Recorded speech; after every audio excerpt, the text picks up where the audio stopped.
नमस्कार, यो हो समाचारमा स्वागत छ। म दिपेश घिमिरे। म शशि नेपाल। सुरु गरौँ अहिलेसम्मका प्रमुख समाचारबाट।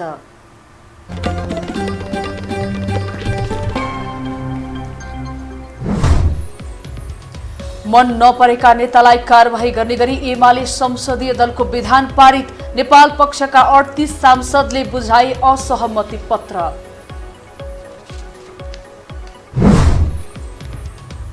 नयाँ सत्ता समीकरण नबन्दा एमाले अध्यक्ष ओलीको मनोबल बढ्यो। विरोधीप्रति निरन्तर आक्रामक, समर्थकलाई काखी च्याप्दै।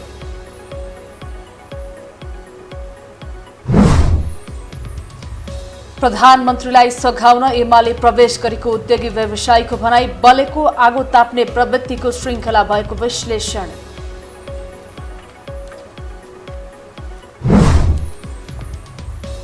सर्लाहीको चन्द्रपुर गाउँपालिका स्थित नाडीतालमा घटे पर्यटक। सम्पदा संरक्षण र सडक निर्माण गर्न स्थानीय सरकार उदासीन।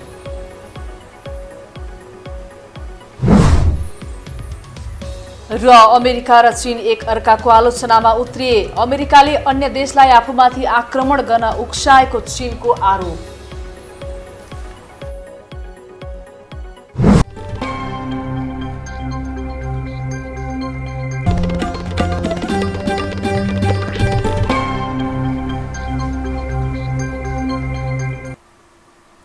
अब समाचार विस्तारमा। प्रधानमन्त्री केपी शर्मा ओली नेतृत्वको नेकपा एमाले केन्द्रीय कमिटी बैठकले संसदीय दलको संशोधित विधान सुझावसहित पारित गरेको छ। यससँगै माधव कुमार नेपाल पक्षका नेतालाई छानी कारबाही गर्ने बाटो खुलेको छ। यता नेपाल पक्षका 38 सांसदले बालुवाटारमा बस्ने दलको बैठक अस्वीकार गर्दै असहमति पत्र बुझाएपछि एमालेको विवाद झनै पेचिलो बनेको छ। एक रिपोर्ट। प्रधानमन्त्री केपी शर्मा ओलीले शनिबार बिहान नेकपा एमाले संसदीय दलको र दिउँसो केन्द्रीय कमिटी बैठक बोलाए।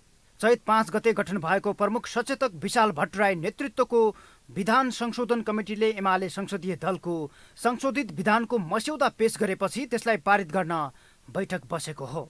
तर बालुवाटारमा बोलाइएको दलको बैठक माधव नेपाल पक्षका 38 सांसदले असहमति राख्दै बहिष्कार गरे। प्रधानमन्त्री ओली पार्टी विधान पद्धति र स्थापित अभ्यास विपरीत चलेको आरोप सहित केन्द्रीय कमिटी बैठक समेत बहिष्कार गर्दै नेता नेपाल पक्षले 5 बुँदे असहमति पत्र प्रधानमन्त्री ओलीलाई बुझाएको छ। प्रधानमन्त्रीज्यूले यो चाहिँ नि उहाँले लिनुभयो र हाम्रो माननीय सोमपाण्डेज्यूले उहाँको हातमै यो चाहिँ नि हस्तान्तरण गर्नुभयो। हामीले उहाँलाई सम्बोधन गरेर पत्रको 5 वटा बुँदाका असहमतिहरू हामी यसरी सिंहदरबारमा बसेर छलफल गरेर 38 जना सांसदहरूले राय सुझाव सहितको आफ्नो असहमति चाहिँ नि हामीले यहाँ जाहेर गरेका छौँ, लिखित रूपमा ल्याएका छौँ। यो यहाँ हामी चाहिँ नि पेश गर्न चाहन्छौँ भन्ने कुरा भएपछि हुन्छ यहाँ हामीलाई चाहिँ नि दिनुस् भनेर उहाँले आफ्नै हातले उहाँले चाहिँ नि लिनुभएको छ। नेता नेपाल पक्षका सांसदले बुझाएको असहमति पत्र बुझेपछि प्रधानमन्त्री ओलीले गुटगत रूपमा आएका माग किमार्थ स्वीकार नहुने भनेका छन्। संस्थागत रूपमा नेकपा एमालेको संसदीय दल बाहेक अर्को कुनै अस्तित्व नहुने भन्दै व्यक्तिगत रूपमा कोही आए माग सुनाइ गर्न नसकिने प्रधानमन्त्रीको दाबी छ। माधव पक्षको असहमतिकै बीच केन्द्रीय कमिटीबाट पारित गरिएको संशोधित विधानमा सम्पूर्ण अधिकार दलको नेतामा निहित छ। हामी संस्थागत रूपमा पार्टीभित्र अलग कसैको अस्तित्व, गुटको अस्तित्व वा समूहको अस्तित्व स्वीकार्य हुँदैन। वैयक्तिक रूपमा सबैका कुराहरू हामी सुन्छौँ भन्ने प्रधानमन्त्रीज्यूले भन्नुभएको छ र हदैसम्मको लचिलो भएर पार्टीलाई एकताबद्ध बनाउने प्रयासमा सम्माननीय प्रधानमन्त्री केपी शर्मा ओली लाग्नु भएको कुरा पनि म पत्रकार साथीहरूलाई जानकारी गराउन चाहन्छु। विधानमा संसदीय दलको बैठकले निर्वाचित गर्ने व्यवस्था हटाएर दलको नेताले दलको उपनेता तोक्ने व्यवस्था गरिएको छ। दलको विधानमा समूहगत माग राख्न नपाउने र त्यसरी माग राखेमा कारबाही गर्ने व्यवस्था छ। संसदीय बोर्डमा रहने सदस्यको संख्या बढाएर 29 पुर्याइएको छ। यसअघि संसदीय दलको नेता राष्ट्रिय सभाबाट पनि निर्वाचित हुन पाउने व्यवस्था रहेकोमा अब संसदीय दलको नेता प्रतिनिधि सभाबाट मात्रै निर्वाचित हुने बनाइएको छ। पार्टीभित्र गुटगत राजनीति गर्नेहरूसँग बोर्डले स्पष्टीकरण लिने व्यवस्था विधानमा छ। यसैमा टेकेर अब प्रधानमन्त्री ओलीले नेपाल पक्षका 5 नेतासँग स्पष्टीकरण लिने तयारी गरेको नेताहरू बताउँछन्। भोलि दलको नेतालाई असहयोग हुने खालको कोही नेता छनौट हुने खालको स्थिति बन्यो भने त्यसले चाहिँ अप्ठ्यारो हुन्छ। त्यसैले दल चाहिँ सुचारू ढङ्गले नै चल्नुपर्ने हुन्छ। संसदभित्र संसदीय मूल्य मान्यतामा संसदीय दलको नेता नै सबभन्दा ठुलो कुरा हो र संसदीय दलको नेता नै यदि बहुमत प्राप्त गरेको छ भने त्यो नेता चुनिँदाखेरि उही प्रधानमन्त्री हुने व्यवस्था भएको हुनाले वास्तवमा दलको नेताले नै आफ्नो सहयोगीहरू छनौट गर्न पाउने कुरालाई हामीले स्थापित गर्न खोजेका हौँ। आजको बैठकबाट केही नेताहरूलाई स्पष्टीकरणको दिशामा अगाडि बढ्छ भन्ने कुरा हामीले दलको बैठकमा त्यो कुरा प्रस्तुत भएको छ। संशोधित विधान अनुसार प्रधानमन्त्री ओली अब झनै बलिया बनेका छन्। एमाले भित्र अस्तित्व रक्षाको खोजीमा रहेको माधव पक्षले यसप्रति असन्तुष्टि जनाएको छ। यसले संशोधित विधान कार्यान्वयनमा समस्या मात्रै होइन, पार्टी फुटको कारण बन्न सक्ने सम्भावना पनि बलियो छ। यो हो टेलिभिजनका लागि क्यामेरामा डिबी मगरका साथमा सन्तोष बिके थापा, काठमाडौँ। नेपाल कम्युनिस्ट पार्टी एमालेका वरिष्ठ नेता माधव कुमार नेपालले पार्टीमा 3 वर्षदेखि लागेको खिया हटाउने प्रयास गरिरहेको बताउनु भएको छ। आफ्नो पक्षको युवा संघको राष्ट्रिय कार्यकर्ता भेलामा वरिष्ठ नेता नेपालले कार्यकर्तामा फेरि उही उत्साह र एकता भर्ने गरी विचार सफा बनाउने काम गरिरहेको बताउनु भएको हो। उहाँले पार्टीमा सबैभन्दा ठूलो समस्याको जड्ने अध्यक्ष केपी ओली भएको दावी गर्नुभयो। यो 3 वर्षसम्म सबैतिर त्यो काई लागेको थियो, काई थाहा छ होइन, खिया लागेको थियो। अब त्यो खियालाई हामी बिस्तारै हटाउँदैछौँ, काई हटाउँदैछौँ, फेरि हामी हाम्रो दाँत माझ्दैछौँ, फ्रेस बनाउँदैछौँ, उत्साहित बनाउँदैछौँ। गनाएको थियो मुख, अब फेरि ब्रसिङ गरेर दाँतले हामी फ्रेस एयर हामी दिनेछौँ। झन्डै झन्डै हाम्रो मुख गनाएर हैरान भइसक्यो। नेता नेपालले पार्टीको अवस्था देखेर झोक्राएर नबस्न कार्यकर्तालाई सुझाव दिनुभयो।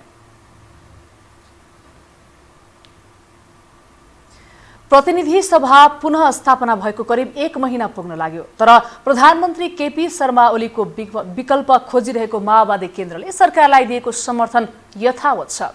सरकारलाई माओवादी केन्द्रले दिएको समर्थन कायम रहँदा नयाँ सत्ता समीकरण अलमलमा छ भने प्रधानमन्त्री शक्तिशाली बनेका छन्। एक रिपोर्ट।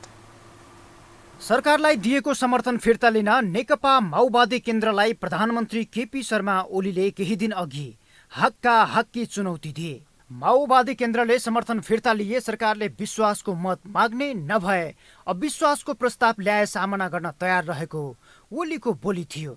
तर प्रतिनिधि सभा विघटन र पुनः स्थापनापछि पनि पटक पटक प्रधानमन्त्री ओलीको राजीनामा माग्दै आएको माओवादी केन्द्रले सरकारलाई दिएको समर्थन फिर्ता लिने आँट्ने गरेको छैन। यसै कारण प्रधानमन्त्री ओलीको विकल्पमा सत्ता समीकरण मिलाइरहेका दलहरू पनि माओवादी केन्द्रको भूमिकामाथि प्रश्न उठाउँदै रुष्ट बनेका छन्। सबभन्दा पहिला आजको दिनसम्म पनि जो माओवादी केन्द्रले यो सरकारको नेतृत्वलाई गाली गरिरहेको अवस्था छ, प्रतिगमनकारी भनिएको अवस्था छ, त्यही सरकारलाई त्यही पार्टीको आजको दिनसम्म समर्थन प्राप्त छ भने त्यो भन्ने मान्छे आफू प्रतिगमनकारी हो कि होइन फेरि। त्यसकारण यो एउटा गम्भीर प्रश्न उब्जिएको अवस्था छ। त्यसकारणले पहिला त माओवादीले नै समर्थन फिर्ता लिनु पर्यो र दोस्रो मुख्य भूमिका छ काङ्ग्रेसको कि काङ्ग्रेसले अविश्वासको प्रस्ताव दर्ता गर्नु पर्यो, किनकि जसपाको जति मत छ सदनमा त्यो मतले अविश्वासको प्रस्ताव दर्ता गर्न सकिँदैन। हामी निर्णायक छैनौँ। माओवादी केन्द्रले समर्थन फिर्ता लिए सरकार स्वतः अल्पमतमा पर्नेछ। त्यसपछि संसदीय प्रक्रियामा दलहरू गएर प्रधानमन्त्रीको विकल्प खोज्न सक्नेछन्। तर जसरी हुन्छ ओलीको हातबाट सत्ता खोज्ने तयारीमा रहेको माओवादी केन्द्रले समर्थन फिर्ता नलिँदा अनेक प्रश्न उठेका छन्। सत्तासीन दलका नेताहरू भने माओवादी केन्द्रले समर्थन फिर्ता लिएको खण्डमा एमाले संसदमा हुने प्रक्रियाको सामना गर्न तयार रहेको दावी गर्छन्। हामी प्रष्ट छौँ। अविश्वासको प्रस्ताव त केपी शर्मा ओलीलाई मान्यता दिएर केपी शर्मा ओली नै प्रधानमन्त्री हो भनेर कुनै दल आउँछ भने हामीले स्वागत गरेकै छौँ, भनेकै छौँ। सबैको ढोका ओपन गरेर वार्ता पनि चलिरहेकै छ। होइन केपी ओली बाहेकको पनि हामी चाहिँ सङ्ख्या पुर्याएर अर्को सरकार गठन हुन्छ भने पनि हामीले स्वागत गर्छौँ। यो कुरालाई हामीले अन्यथा लिँदैनौँ। आफ्नै पार्टीबाट सरकारमा सामेल भएका नेताहरू प्रधानमन्त्री ओली नेतृत्वको एमालेमा प्रवेश गरेपछिको झट्काले समेत माओवादी केन्द्रलाई बिउझाउन सकेको छैन। बरु समर्थन फिर्ता लिए आफूले नेतृत्व गरेका प्रदेशमा समेत हात धुनुपर्ने डर माओवादी केन्द्रमा देखिन्छ। काङ्ग्रेस र जसपा सहितको नयाँ सत्ता समीकरणमा समेत माओवादी केन्द्रले महत्त्वपूर्ण जिम्मेवारी वा नेतृत्व पाउने सम्भावना छैन। सरकारको सबैभन्दा धेरै विकल्प खोजिरहेको दल नै अस्पष्ट हुँदा नयाँ सत्ता समीकरण असफल हुँदै गएको छ भने प्रधानमन्त्री ओली झनै शक्तिशाली देखिन थालेका छन्। यो हो टेलिभिजनका लागि क्यामेरामा डिबी मगरका साथमा सन्तोष विके थापा, काठमाडौँ। अब बाँकी समाचार।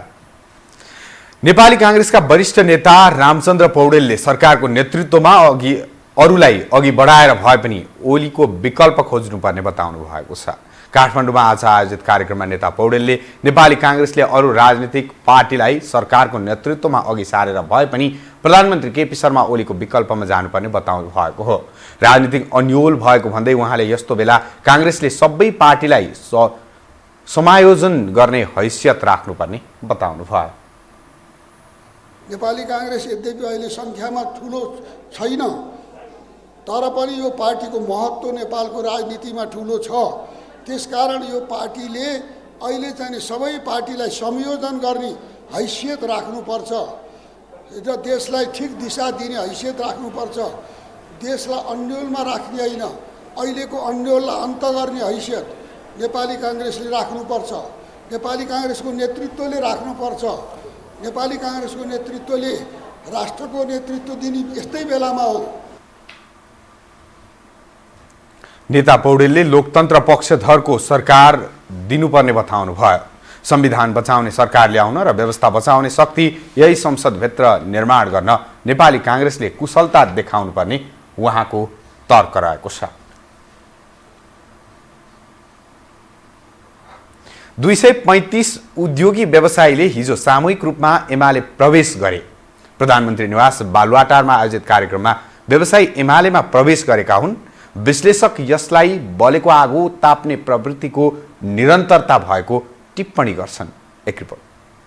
शुक्रबार अपराह्न केही उद्योगी व्यवसायी प्रधानमन्त्री केपी शर्मा ओलीको सरकारी निवास बालुवाटार पुगे। उद्योग व्यवसायी क्षेत्रमा रहेको समस्या सुनाउन र सरकारलाई सुझाव दिन उनीहरू मुलुकका कार्यकारी प्रमुख निवास प्रवेश गरेको अनुमान गरिएको थियो। तर प्रधानमन्त्री र व्यवसायीको भेट यतिमा मात्र सीमित थिएन। बालुवाटारको भेटको मुख्य उद्देश्य थियो उद्योगी व्यवसायीलाई एमाले प्रवेश गराउनु।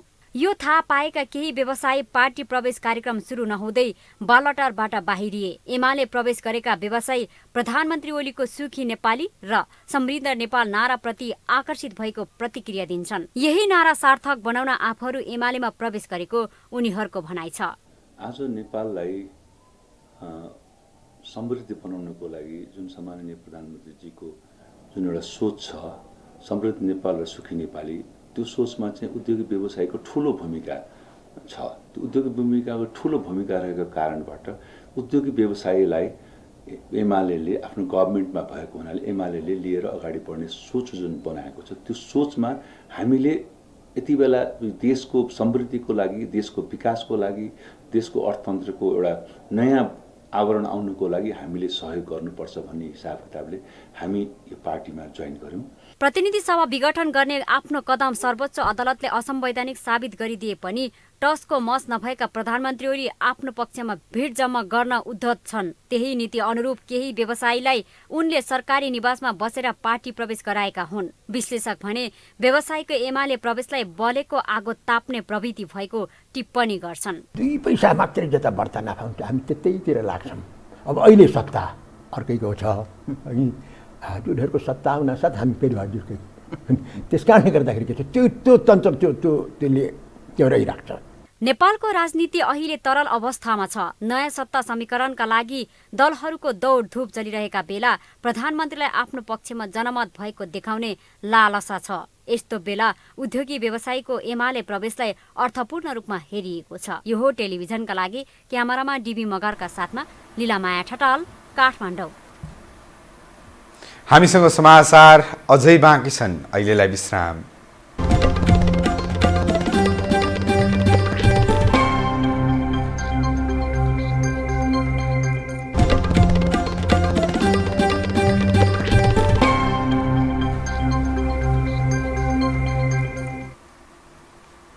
विश्रामपछि स्वागत छ। अब बाँकी समाचार। सभामुख अग्निप्रसाद सापकोटाले प्रतिनिधि सभाले बिस्तारै लय समात्ने बताउनु भएको छ। काठमाडौँमा आज आयोजित कार्यक्रममा सभामुख सापकोटाले प्रतिनिधि सभा सञ्चालनमा केही समस्या भएका कारण त्यसलाई लयमा फर्काउन मेहनत गर्नुपर्ने आवश्यकता रहेको बताउनु भएको हो। संसद छलफल, बहस, वाद विवाद र संवाद हुँदै अघि बढ्ने भन्दै उहाँले चुनौती सामना गर्न प्रतिकूलतामा पनि अनुकूलता खोज्ने उपाय खोजिरहेको बताउनु भयो।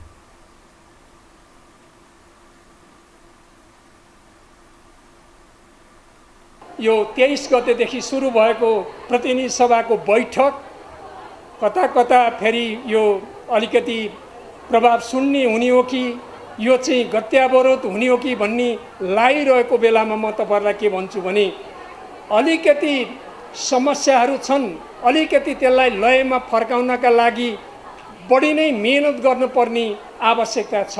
तर हिजोदेखिबाट तपाईँहरूलाई पक्कै लाग्यो होला अब त्यसले लय समात्छ, त्यसले गति लिन्छ, त्यो जीवन्त र जनमुखी हुने नै छ। हामीले अहिले सङ्घीय संसदलाई जीवन्त र जनमुखी बनाउने प्रण गरेका छौँ। कार्यक्रममा नेपाली कांग्रेसका सांसद भीमसेन दास प्रधानले राजनीतिक पार्टीहरू बीच सहमति साथ मुलुकलाई राजनीतिक स्थिरतातर्फ लैजान आवश्यक रहेको बताउनु भयो।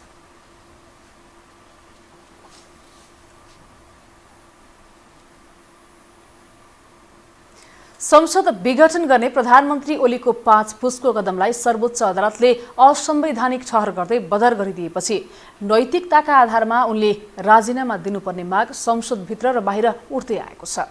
प्रतिनिधि सभा बैठकमा समेत तीव्र रूपमा उहाँको राजीनामाको माग उठेको छ। तर ओली पक्ष भने आफैले विघटन गरेको संसदमा आएर सामना गर्ने प्रतिक्रिया दिइरहेको छ। एक रिपोर्ट। सर्वोच्च अदालतले संसद विघटनको कदम उल्टाइदिएपछि प्रधानमन्त्री केपी शर्मा ओलीले नैतिकताको आधारमा राजीनामा दिने अनुमान गरिएको थियो। त्यो अनुमानलाई गलत साबित गर्दै प्रधानमन्त्री ओली संसदको सामना गर्न तयार देखिएका छन्। पुनर्स्थापित संसदमा पनि प्रधानमन्त्री केपी ओलीको राजीनामा मागले प्राथमिकता पाएको छ। प्रतिनिधि सभा हिउँदे अधिवेशनको चौथो बैठकमा प्रमुख प्रतिपक्षी दल कांग्रेस, माओवादी, राजपा र जनमोर्चाका सांसदले प्रधानमन्त्री ओलीले राजीनामा दिएर नयाँ सरकार गठनका लागि बाटो खोल्नुपर्ने माग गरेका छन्। उनीहरूले सबै समस्याको समाधान संसदभित्रै खोज्नुपर्ने बताएका छन्। हामीले प्रष्ट रूपमा भनेका छौँ कि संविधान मास्ने उद्योग गर्ने प्रधानमन्त्री जसलाई सर्वोच्च अदालतले रोक्यो र संसदको पुनर्स्थापना गर्यो, त्यो व्यक्तिबाट मुलुकको नेतृत्व, यो प्रतिनिधि सभाको नेतृत्व, यो संसदको नेतृत्व सम्भव छैन। उहाँले त्यो नेतृत्व गर्ने राजनीतिक आधार गुमाइसक्नु भएको छ।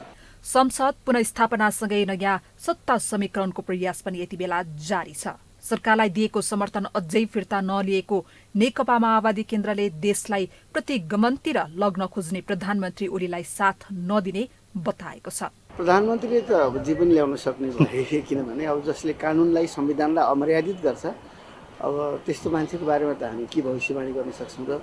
तर हामी चाहिँ स्वाभाविक रूपमा उहाँको बहिर्गमनको सुनिश्चयको निम्ति चाहिँ काम गरिरहेका छौँ। प्रतिपक्ष सरकारको विरुद्धमा उत्रिरहँदा सत्ता पक्षका सांसद भने संविधानको मूल्य र मान्यता बमोजिम अगाडि बढिरहेको दावी गरिरहेका छन्। उनीहरू माओवादी केन्द्रले सरकारलाई दिएको समर्थन फिर्ता लिएपछि पनि सरकार सामना गर्न तयार रहेको बताउँछन्। सरकार संविधान बमोजिम अगाडि बढ्छ। मैले धेरै पटक भनेको छु, अहिले सरकार जुन आधारमा उभिएको छ त्यो आधार अहिले विभाजित भएको छ। तर विभाजन पश्चातको जुन दल छ त्यो दलले आफ्नो विश्वासको मत फिर्ता गरिसकेको अवस्था छैन। त्यसैले जबसम्म विश्वासको मत फिर्ता हुँदैन तबसम्म सरकारलाई विश्वास प्राप्त भएको मानिन्छ र सरकार रहन्छ। जुन दिन विश्वासको मत फिर्ता हुन्छ त्यसपछि सरकार संविधान बमोजिम अगाडि बढ्छ। पछिल्लो समय सरकारको काम कारबाहीबाट असन्तुष्ट बनेका प्रतिपक्षी दलहरूले प्रधानमन्त्रीको राजीनामा माग गर्दै आएका छन्। तर टसको मस नभएका ओली आफैले विघटन गरेको प्रतिनिधि सभामा फर्किएर आफू विरुद्धको प्रहार सामना गर्ने मनस्थितिमा रहँदा राजनीतिक परिदृश्य झनै पेचिलो बन्दै गएको छ। अब बाँकी समाचार। गणतान्त्रिक आन्दोलनका नेतृत्वकर्ता पूर्व प्रधानमन्त्री गिरिजाप्रसाद कोइरालाको 11औं स्मृति दिवस मनाइएको छ। काठमाडौँमा आज कार्यक्रम गरी कोइरालाको 11औं स्मृति दिवस मनाइएको हो। कार्यक्रममा नेताहरूले 2062-63 सालको दोस्रो जनआन्दोलन, दशक लामो माओवादी सशस्त्र द्वन्द्वलाई शान्तिपूर्ण रूपान्तरण, 12 बुँदे सम्झौता लगायतमा उहाँको भूमिका महत्त्वपूर्ण रहेको बताए। बाबुले देशभित्र रहेका नेपालभित्रका सबै राजनीतिक शक्तिहरूलाई एकजुट गराउने प्रयास गर्नु, माओवादीको हातबाट बन्नु छुटाउन र राजाको हातबाट लोकतन्त्रमाथि भएको अतिक्रमणलाई सदाका लागि अन्त्य गर्न, गणतन्त्रलाई स्थायित्व गर्न जस्तै संस्थाको विकास गर्नलाई गिरिजाबाबुले अन्तिम सास छोड्ने बेला अगाडि ती नेतालाई बोलाएर यही शब्द मसिनो स्वरमा तपाईँहरू मिल्नुहोस्, सहमति सहकारी निर्धार गर्नु। आज त्यस्तो खाँचो फेरि हामी परेको छ। कोइरालाको जन्म 1981 सालमा भारतको टेडीमा भएको थियो। 5 पटक प्रधानमन्त्री बनेका कोइरालाको 2066 चैत 7 गते निधन भएको थियो। सर्लाहीको चन्द्रनगर गाउँपालिका स्थित नाडीताल प्रदेश नम्बर 2 कै नमुना पर्यटक स्थल हो। तर पछिल्लो समय भने पर्यटकको आगमन कम भएसँगै यस क्षेत्रका व्यवसायी चिन्तित बनेका छन्। एक रिपोर्ट।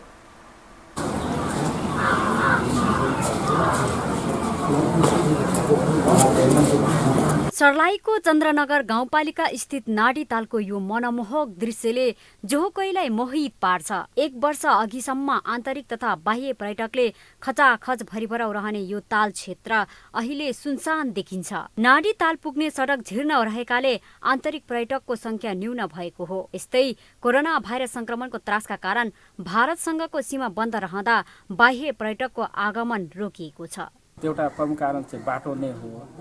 दोस्रो, अहिलेको जुन यो लकडाउनले गर्दाखेरि जुन तराई नेपाल र इन्डियाको जुन सिमानामा जुन अहिले अवरोधहरू छन् त्यसले गर्दा पनि पर्यटकहरूको आगमनमा अहिले चाहिँ अलिक कमी छ र जसले गर्दाखेरि यहाँको पूर्वाधारहरू हामी यसमा बढाइरहेछौँ। चिल्ड्रेन पार्क र भ्यू टावरहरूको सोचहरू ल्याएको छ र योचोटि यसमा चाहिँ यसको किनार पनि बनाउने, चारैतिरबाट किनार बनाउने यो त्यसरी प्रदेश सरकारबाट हाम्रो बजेटको लागि त्यहाँबाट सम्पूरकको साझेदारीको लागि हामीले प्रस्ताव पेश गरेका छौँ। पर्यटकको संख्या न्यून हुँदा यहाँका होटल लजहरू पनि सुनसान बनेका छन्। पर्यटकको आगमनमा कमी भएसँगै बजार क्षेत्रका होटल व्यवसायी मर्कामा परेका छन्।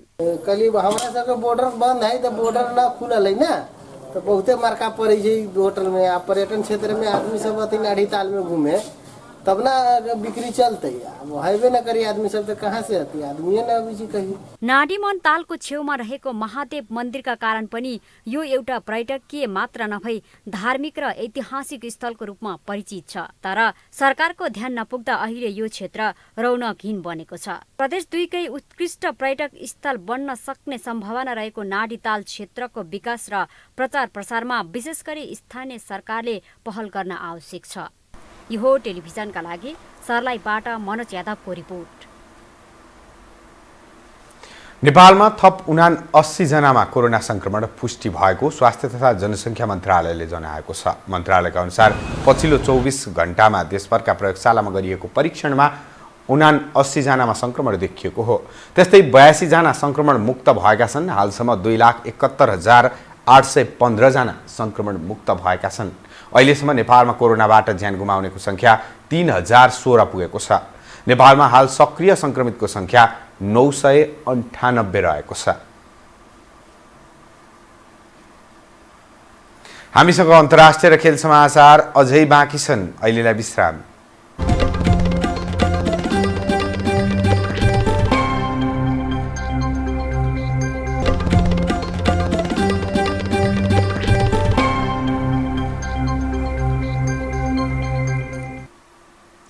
विश्रामपछि पुनः स्वागत छ। अब पालो अन्तर्राष्ट्रिय समाचारको।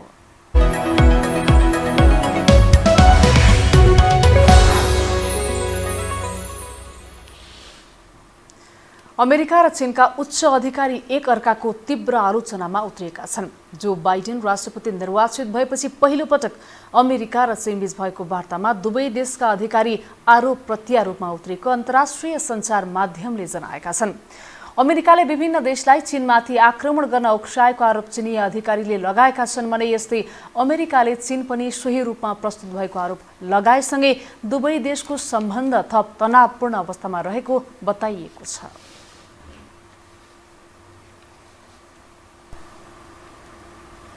अब पालो खेल समाचारको।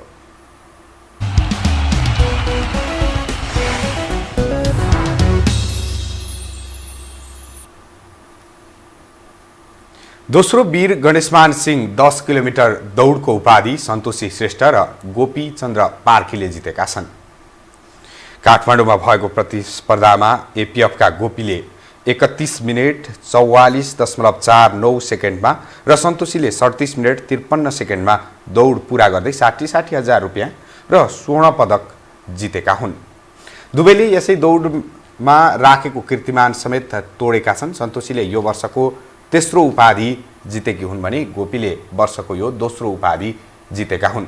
वीर गणेशमान सिंह स्पोर्ट्स कमिटीले आयोजना गरेको 10 किलोमिटर दौड रेसमा 400 जना सहभागी रहेका थिए। खेल समाचारसँगै हामी यो समाचारको अन्त्यमा आइपुगेका छौं। बिदा हुनु अघि प्रमुख समाचार पुनः एकपटक।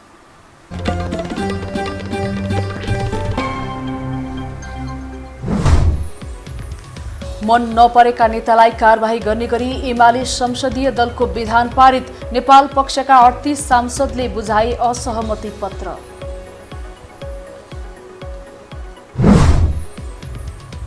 नयाँ सत्ता समीकरण नबन्दा एमाले अध्यक्ष ओलीको मनोबल बढ्यो। विरोधीप्रति निरन्तर आक्रामक, समर्थकलाई काखी च्याप्दै।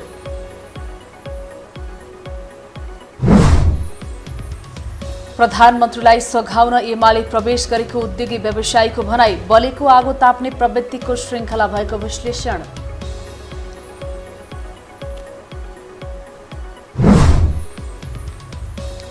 सर्लाहीको चन्द्रपुर गाउँपालिका स्थित नाडी तालमा घटे पर्यटक। सम्पदा संरक्षण र सडक निर्माण गर्न स्थानीय सरकार उदासीन। र अमेरिका र चीन एक अर्काको आलोचनामा उत्रिए। अमेरिकाले अन्य देशलाई आफूमाथि आक्रमण गर्न उक्साएको चीनको आरोप।